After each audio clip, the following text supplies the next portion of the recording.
another day, another on the verge of being sick woman who came from wonderful English air quality to just below where Canada's on fire. I unpacked, so that feels good. I feel like this is just gonna be a really random video. So what's new with me? My adventures as a British person. I did want to talk about doing the Harry Potter studio tour because it was fantastic. I did it all by myself, which I was very intimidated about initially, but that has been on my bucket list for so many years, and just because no one was going with me was not a good enough reason to not do something on my bucket list. And it turns out it was actually fantastic doing it alone because I got to take 3 hours. I got to just go as slow as I wanted to and not feel like I was slowing anyone down. I could just take it completely at my own pace. It was actually so nice. And I even just got out of my comfort zone and consistently asked strangers to take photos of me. So, learning opportunity. I know what I want and I get it done. I really loved the whole tour, and I was so excited when we were waiting to go into the beginning, waiting for everyone to queue around the doors to get our instructions and whatever, and they were saying that they're currently highlighting Making Goblet of Fire, which I was ecstatic about because that is my favorite movie. And so we went into the initial room as the Great Hall after we watched a video. I don't really want to give too many specifics because I liked knowing almost nothing. It was way more immersive than I was expecting, which I really loved.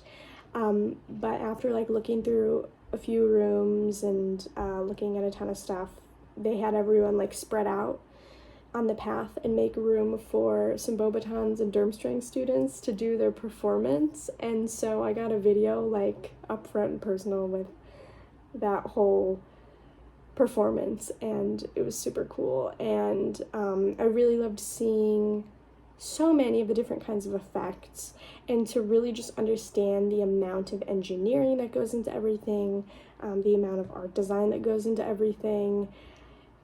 I was very struck by coming to find out how many of the actors are not that much taller than me, and I'm very short. I'm 5 foot, and I mean, I'm sure some of them were not fully grown yet, but yeah, I was wow, a lot of the the kid characters are actually pretty short. I think probably the thing that stuck out to me the most was seeing a lot of the creature creation. And the one thing I did want to know, because I thought it was insane, was when they make the goblins, they literally put one hair strand in at a time. And I heard that and was just how much time did it take to do all of those goblins? I cannot fathom. Halfway through is a cafe, so I treated myself to butterbeer ice cream, which I never had before. It was soft serve in a waffle cone, and it was seriously as tall, if not taller than my head, which my friend commented on when I sent it to him, and it was so good. It was so delicious, and it was nice to just sit outside, and there were also props and different pieces from the movies outside as well, and so I just got to people watch and took a photo of myself having ice cream in front of the burrow I was hanging out with Ron or something. It was so fun.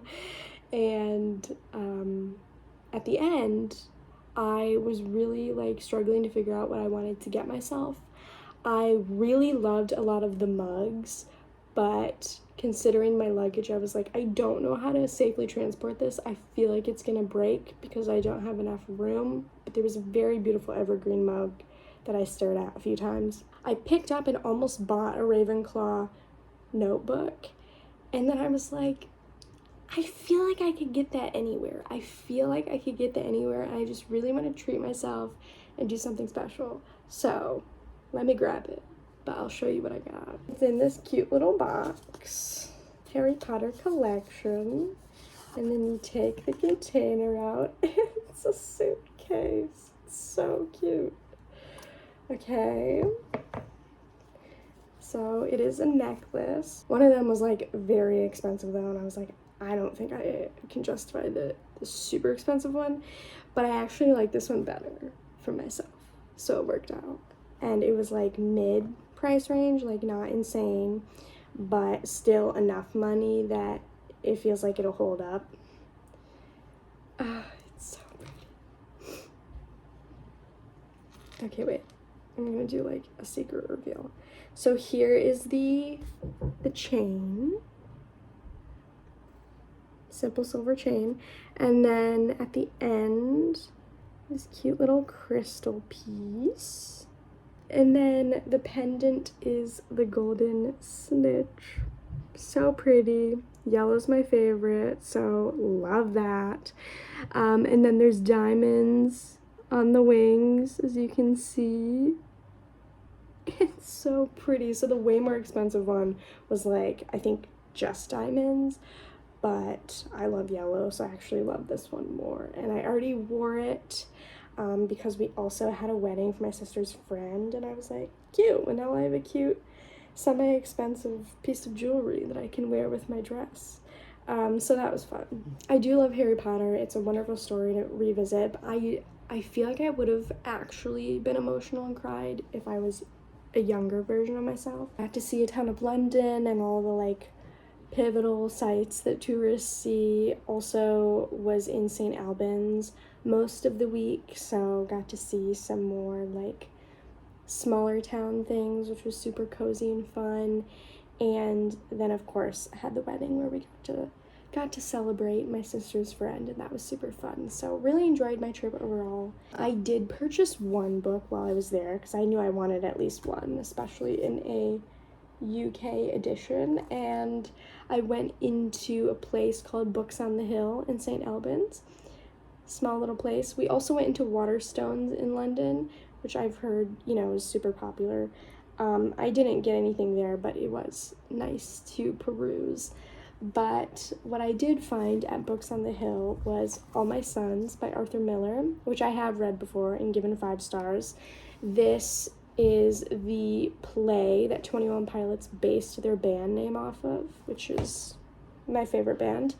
And so I actually got to tell the storekeeper who helped me purchase this about that, and he thought it was super cool and had just seen a production of the play, which I would love to see. I've not seen a production, but this has a lot to do with humanity's purpose and selfishness versus collectivism, and self-absorption versus generosity, and a lot of themes like that. I don't know, I think it's kind of cool to not know much about it. It is a darker play, so just know that going in. If you're in a darker spot with depression, maybe wait to read it. And even if you don't listen to 21 Pilots much or anything, I do have an act by act book club discussion as part of my 21 Pilots podcast as like bonus episodes, so you don't have to know 21 Pilots because it's literally just about the play. So if you love this or would like to read it and then have discussion, even if it's just like listening to someone talking about it, hidden gem. I can even link them.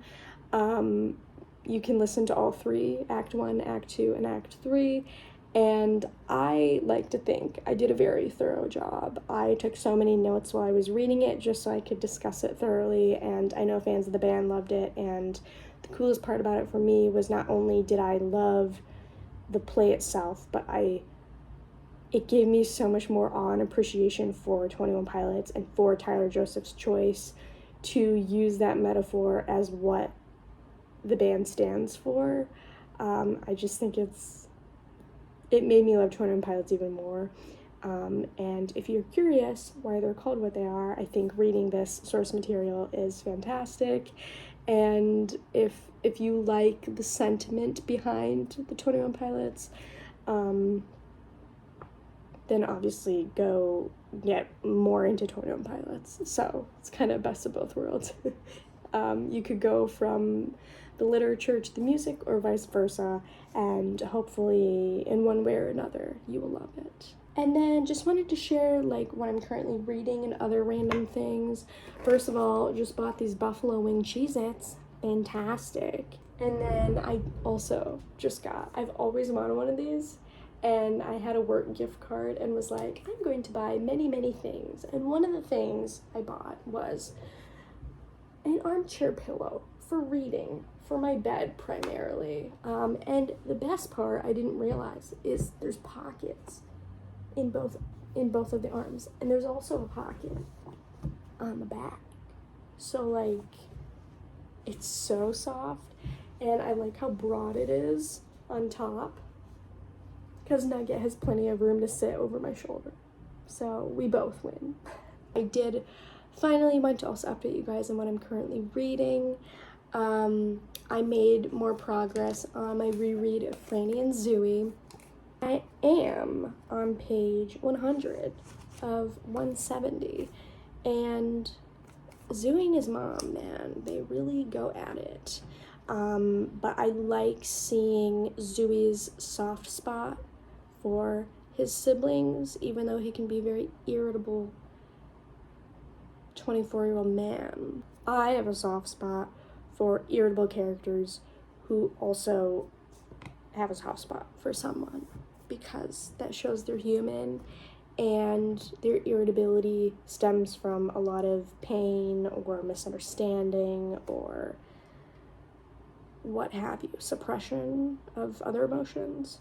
There's a lot here philosophically and spiritually that both Franny and Zooey are meditating on, and I think that's why I love it, honestly, because I like to meditate on things philosophically and spiritually every second of every day of my life. His stories always intrinsically have to do with sibling dynamics, and I'll just never not love that as much as the introspection. Two of my favorite things to read, so obviously I love all of his books.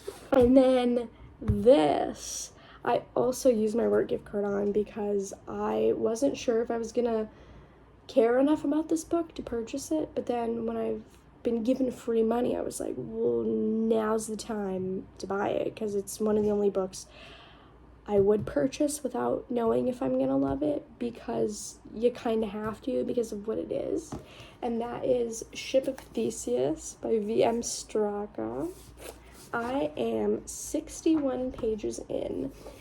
Basically, I put this on my list because I've always been intrigued by the book House of Leaves, which is a horror book.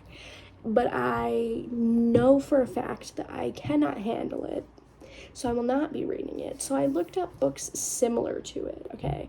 Basically, the book plays a lot with the literal format of the book. So it's like playing with spatiality to create the horror and suspense. And so sometimes the words are backwards, or they're jumbled, or they're in different colors, and I just thought that concept of format was really interesting. But because I'm a scaredy cat, I wanted something not as scary to also play with format. And Ship of Theseus does that, and you basically have to buy it because there's a ton of artifacts in here, and so I feel like even if you got it from the library, I'd be so worried that something would be missing, or that was something could have fallen out, you know? And so I feel like this is popular enough, most people know it, but basically it's a fictional book, but it has two characters who are annotating on every single page in the entire book. Also, as you can see, there are 3D objects at different points in the book that you also take out and read. And so, like, to a T, they wanted to make this an entirely immersive experience, because on the first page it even says book for loan, as if it's a library book. In the back, you have your classic library stamps, and there's also a wheel, a latitude wheel, cipher to be used for various clues. So basically, it is a mystery surrounding the author of this fictional book. And so the fictional book is written by V.M. Straka, and the story itself is like this sea tale. So far anyway, 60 pages, and it feels very like Pirates of the Caribbean-esque, okay? So like that's the source material that you are reading. But in my opinion so far, 60 pages in, the real story is among the characters annotating the book. And so there's this sea story that is the source material, but really what's going on is this mystery of who is this guy who is the author, and where did he go? Is he alive still? Is like, what do we actually know about him? And we need to figure out who the heck this guy is and where he is. And so there's two characters, and you know them by their handwriting in the annotations, and they only know each other through writing to each other in this book, which is also why it's a library book, because they're taking turns like loaning it out from their college library to talk to each other and discuss the whole mystery of this author. But I've been going back and forth in the reading process, either like reading the source text and the annotations at the same time, but then sometimes I want to read like just the 1 or 2 pages at once of the source text and then go back through and read the annotations. I think it's totally up to you, the order in which you want to read the writing in here. Sometimes it'll prompt you between the characters of like when to read the physical artifact. Sometimes it doesn't, so I'll just like finish all the reading on both pages and then read the artifact. But yeah, it's just like extra info, and it feels like a historical artifact. So obviously it's fictional, but I really appreciate format-wise how they make it feel as authentic as possible. I can't imagine how long a story like this took, and obviously I'm very intrigued and curious how it will continue to go. It's about 450 pages, so I still have quite a bit to go, but it's a very fascinating, unique experience, and that's exactly why I wanted to read it. I'm definitely enjoying it so far, if nothing else, just for the fascinating and unique experience. My exhaustion is high, so I think that's all I'm gonna say for now. But of course, I'll be sure to check in with you guys on my reading as I continue in the week and back into routines, and we'll see if I get better or worse physically. That'll also be a mystery that you can find out if you keep watching this video.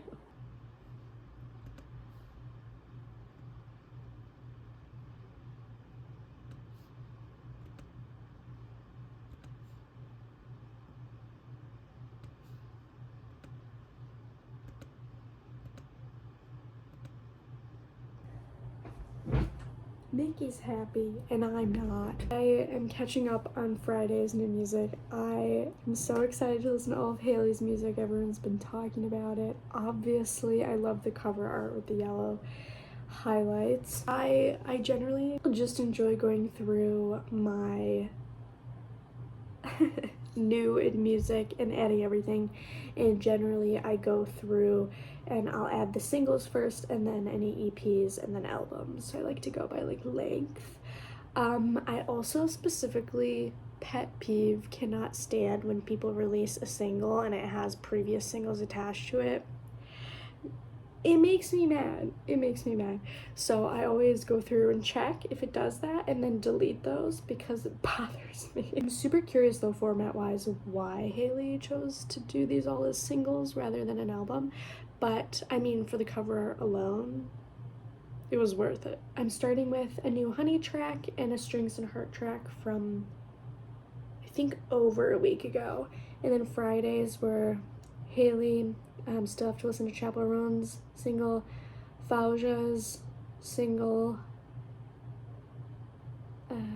Sleeping at Last had a single, The Grey Havens had a single, and then Ethan Reagan had an EP. So that's what I'm going to be listening to as I finish my work day. I feel worse physically today. The biggest thing that like irritates me is feeling congested, especially when there's like a lot of pressure on my face. So I'm probably gonna take some more medicine for that. But yeah, I'm gonna finish out my work day. I feel really good, caught up on all my emails, which is always the biggest hurdle. And yeah, just gonna lie low, get back to some new music. The other thing I'm deciding I need to get back into is I have a playlist I called It's About Time You Listened to Me, said playlist. And it's literally a TBR, but TBL, to be listened to, at 98 hours and 39 minutes. So I'm like, this is for, let's see. I have stuff on here from, the earliest stuff on here is from 2022. That is how long I have not listened to this. And the subtitle for this playlist literally is "You've been meaning to for too long." And it's true, it's been 3 years and I still haven't listened to some of these. So last night I started with the the top is the oldest, obviously, so I started at the top. But I'm currently listening to Up the Bracket by the Libertines, which I got through a Wallows recommendation.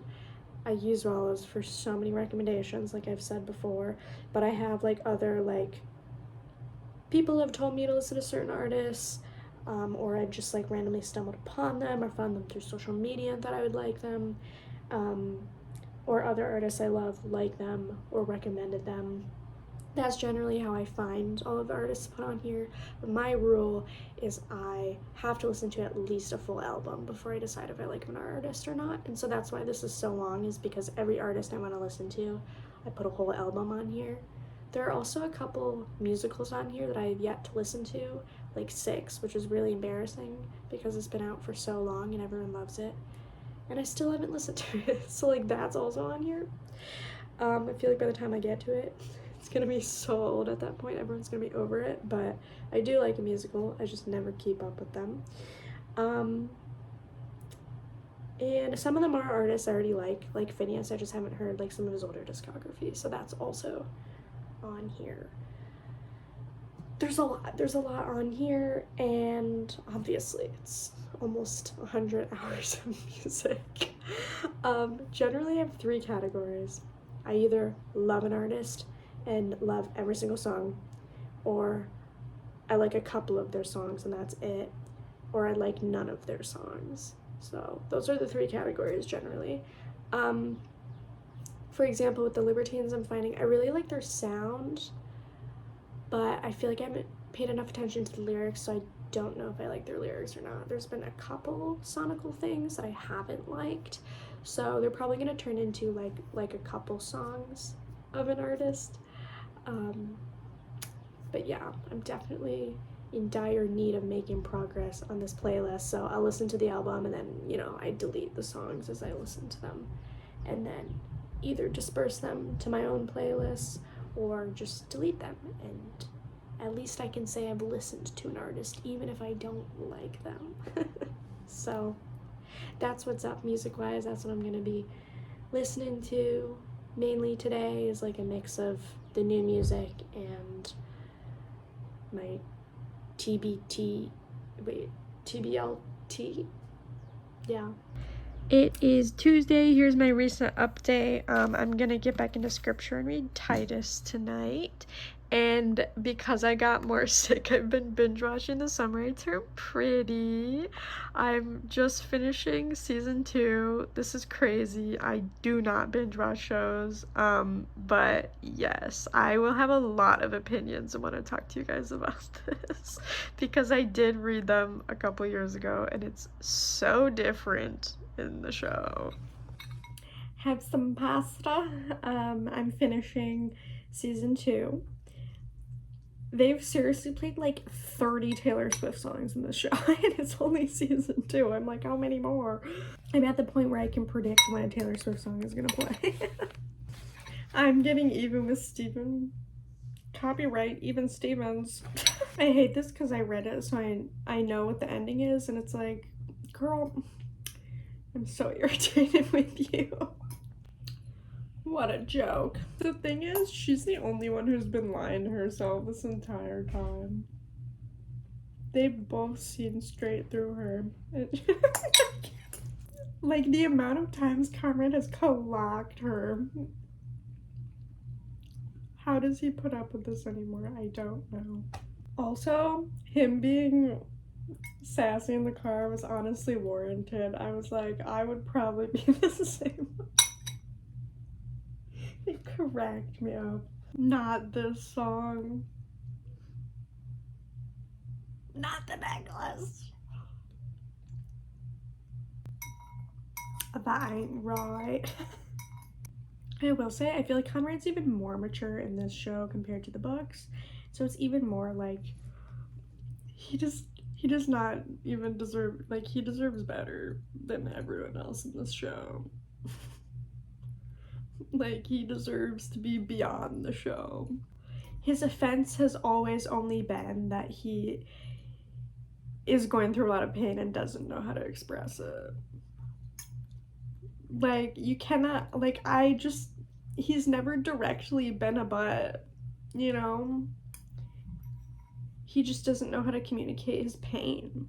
Like, his issue is pain within himself about, like, his circumstances, versus, I would say Jeremiah is just, like, he actually, like, projects on other people and, like, doesn't manage his emotions well. I just think there's a difference between fear of communicating pain versus not knowing how to handle negative emotions and, like, actively hurting people because you don't know how to handle your own emotions. And I know that might sound ironic because it's like, well, isn't Conrad hurting people too? But it's like, but the source of the pain is different. I also think it's funny that I know, like, all of the songs, like, obviously some of them are very popular, like Taylor Swift, but, like, it's like the entire soundtrack to the show is taken off of my playlist, and that's how I know, like, people my age are helping produce the show and, like, making those decisions. It's just funny. Also, why are they allergic to single characters? There's nothing wrong with being single. I'm just like, Conrad's so responsible. I just think there's no competition. He's always prioritizing other people. Like, he's never not prioritized other people. Like, in fact, his issues stem from not prioritizing himself. I think, my take is, I think part of the reason that Belly is where she is right now relationally is because I don't think she can handle Conrad. Like, he can handle her, I don't think she can handle him. Because she, like, can't even handle herself. And so I think in a way, narrative-wise, like, she has to, like, grow into being able to handle that dynamic requires more maturity and responsibility than Jeremiah. The issue with Jeremiah and people like Jeremiah is they're goofy to the point where they're avoidant, and then it's actually not funny. Like, they are never addressing anything negative because they don't want to be negative, but ironically that's way more draining than just, like, confronting negative emotions you're going through. And we've seen that many times with him projecting because he can't manage working through negative emotions. You guys, I just checked the episodes. I didn't realize the entire season's not out yet. Dang it. I'm like, I was so excited that I could just, like, watch the whole show in a week. I'm so used to not being on top of entertainment that I don't have to wait for anything to come. He just walked in. Am I biased for myself? Yes. Emotional growth, mental growth. You know who's not doing that? Well, a few people.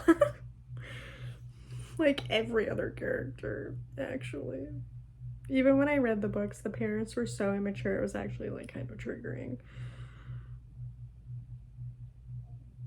Yeah, the emotional regulation in characters in this series is non-existent. In the show, though, it's a lot better for Conrad.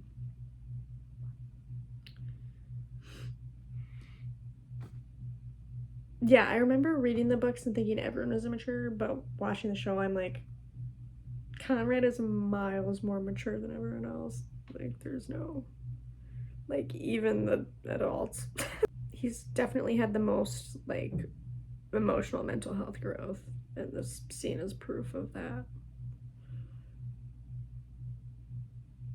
I feel like he's had the most individual growth. I feel like it hasn't really followed anyone else's growth. It's everyone else is just focused on their relationships, but he's actually focused on like reacting to the world around him, not just relationships.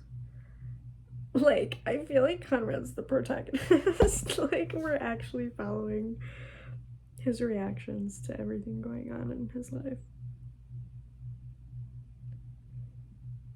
Like, his life as a character is a lot more holistic, I think, than any of the other characters in the show. I know enough that he could be my friend to like know what he's like working through, and feels like everyone else is avoidant. And I don't like that. So hello, I'm trying out my new microphone. So I am going to give my music wrap up for the past few days as the end of this video. Thanks for coming along for a really random journey. So I listened to some new music and then I made progress on my TBLT. And now it's at 94 and a half hours, so I shaved about 4 hours off. I listened to approximately a handful of artists slash albums. The new music, I just wanted to comment on a little bit first because I technically listened to that before I made more progress on my playlist. I really appreciated Chaperone's single "The Subway."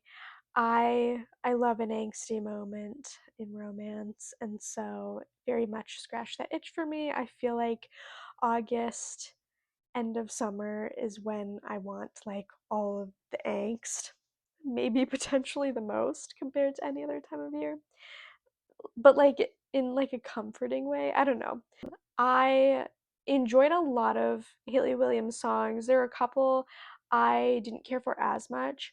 I didn't realize until sharing True Believer with friends that it's like a very divisive song that people have very strong opinions on. As someone of faith and my friends being Christians as well, we had very different perspectives, and I always appreciate someone who has a different perspective than me because it just makes me remind it. Whoa, I can't talk. It reminds me that truth is almost always, when it comes to like controversial whatever, in the middle, and no song is entirely right and no song is entirely wrong. Did I say song?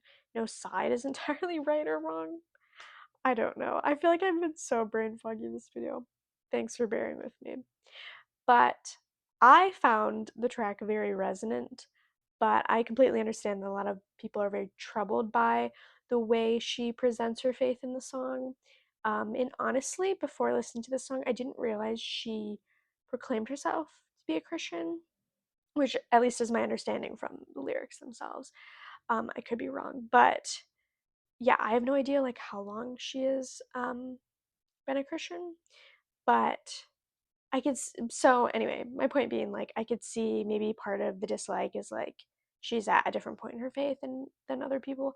Um but basically the general qualm that people had with the track is that the focus in the lyrics ends up being on her rather than God, or like I think the good point that was made was like the focus is not on God. So like she's saying like I'm a true believer. Like what does that actually mean? And really the most important part as a Christian is like what does emulating God's character actually mean? And if you don't know, like she really she spells out what it's not in the song, but she really doesn't spell out what it is in a way that makes it tangible and understandable for people, even if they don't choose that way to live. And so I definitely like want to validate that if you're really bothered by the song because of that approach, like that's totally valid. And I think it is important for people who don't understand to understand who God is and what his character actually is, because it gets a bad rap and misunderstood all the time. That's why scripture is so important. And obviously, it gets misrepresented with things like Christian nationalism, which is what I did appreciate about the song. I think a lot of people I know, anyway, tend to meditate on hypocrisy going on, and not just like, as sinners, people are hypocritical. Like, that's absolutely true. Like, just because you're hypocritical doesn't mean you're not a Christian.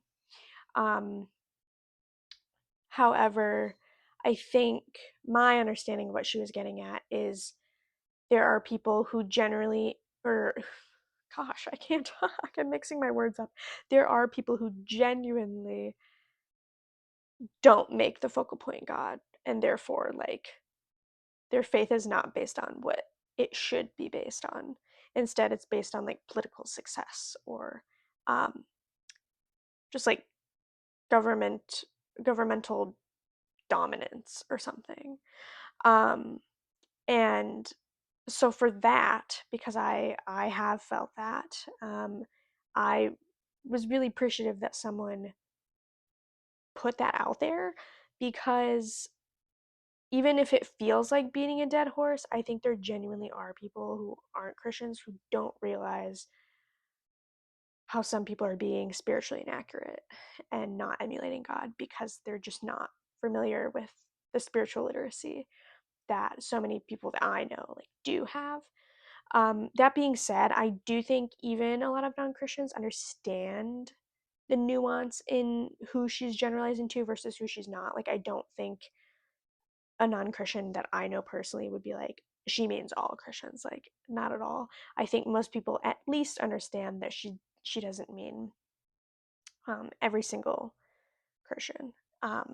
But yeah, thoughts to think. Those are my thoughts. That being said, I do still enjoy it, but I can definitely understand where people are like, I don't think this was done well, or even like it rubs me the wrong way, because the focus is not on the correct thing.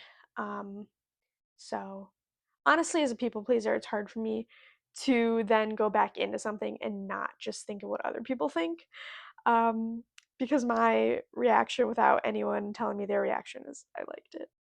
Anyway, rant aside, the two songs of hers I really loved and found empowering with what I'd been through emotionally in the past couple months were Disappearing Man and Love Me Different. Those two together, I literally woke up, I think 2 days ago, and one of them was immediately in my head. I think it was Love Me Different. And I just had to put it on the way to work because it was so catchy and in my head. And I'm so appreciative that people are actually addressing the harm in people being avoidant. Um, like, people know that, and I mean, on social media it's like over talked about, I guess, but just like properly meditating on how that affects you and like validating that it's very painful when people are just ignorant of taking accountability of how they impact others altogether. So I just appreciated that it was empowering, and I think she also did it in a way that was not necessarily like putting anyone down, but just like validating the experience of receiving something negative like that. Yeah, I listened to a wide variety of artists as well in my TBLT. I started with the Libertines, like I said. I liked a couple of their songs. Most of the artists I listened to were fell into the like middle category where I only like a couple songs. Um, and so I added a few of theirs on my indie rock playlist. Um, there were a couple I didn't like, so I didn't save any of the songs, and I honestly forget what their names were. One of them was like a Christian cover album.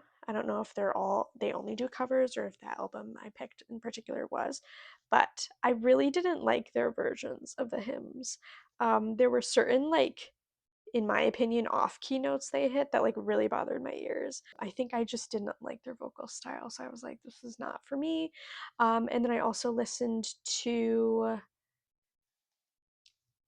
I feel like I'm gonna slaughter this artist name, and I apologize if you love this artist. But I listened to Leaf Volbeck. I'm sure that's not how you say it. But this is a lot more like singer-songwriter, folky, like very calm music. And I have a chill vibes playlist, which was like one of my first playlists I ever made when I got Spotify. And so I immediately put it on that playlist, some of his tracks. I really liked Big Sky Country, really liked Michigan. I think I'm biased there. And then even more biased, I liked East of Eden because that's one of my favorite books.